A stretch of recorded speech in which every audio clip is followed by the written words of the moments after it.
ಬತ ತುಳು ಕೈಗೆ ಬಣಿ ಮುಳ್ಳೆಟ್ಟೀತ ಮದಿಗೋದಣ್ಣ ಬರ್ಲಿಲ್ಲ.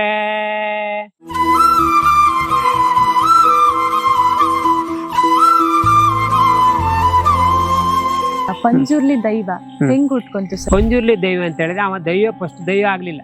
ಅವ ಹಂದಿ ರೂಪದಲ್ಲಿ ಈಶ್ವರ ಪಾರ್ವತಿ ಅವನು ಸಾಕಿದ್ದಾರೆ ಹಂದಿಯ ರೂಪದಲ್ಲಿ. ಪುನಃ ತ್ರಿಶೂಲವನ್ನು ತೆಗೆದು ಪುನಃ ಅವನಿಗೆ ಶಾಪ ವಿಮೋಚನೆ ಕೊಡ್ತಾರೆ. ನೀನು ದೈವ ಆಗುವ, ನೀನು ಪಂಜುರ್ಲಿ ದೈವ ಆಗುವ. ಯುವಕರು ನಂಬುವುದಿಲ್ಲ ಅಂತ ಹೇಳ್ತಾರೆ, ಆದ್ರೂ ಕೂಡ ಅದು ನಂಬಿಸ್ತದೆ.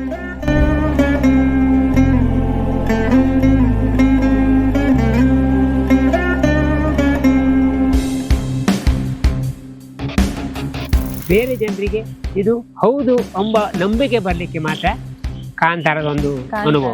ಹೌದು ಸರ್, ದೈವಾಕರ್ಷಣೆ ಆಗೋದು ಬಹಳ ಕಡಿಮೆ ಜನರಿಗೆ. ನಿಮ್ಮ ಮೇಲೆ ದೈವ ಬರುತ್ತೆ ಅಂತ ಕೇಳ್ಪಡ್ತೀವಿ ಸರ್, ಅದ್ರ ಅನುಭವ ಹೇಗೆ? ಅನುಭವ ಉಂಟು.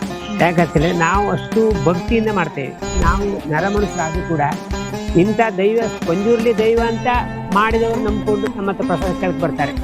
ಆವಾಗ ನಮ್ಮ ನಂಬಿಕೆ ಆ ದೈವದ ಮೇಲೆ ನಾವು ನಂಬಿಕೆ ಇಟ್ಟು ಆ ಪ್ರಸಾದ ಅವರು ಕೊಡ್ತೇವೆ. ಮುಂದೆ ಉಳಿದು ಬೇಕಂತ ನಾವು ಎಲ್ಲ ದೇವರಲ್ಲಿ ದೈವದಲ್ಲಿ ಕೇಳಿಕೊಳ್ತೇವೆ.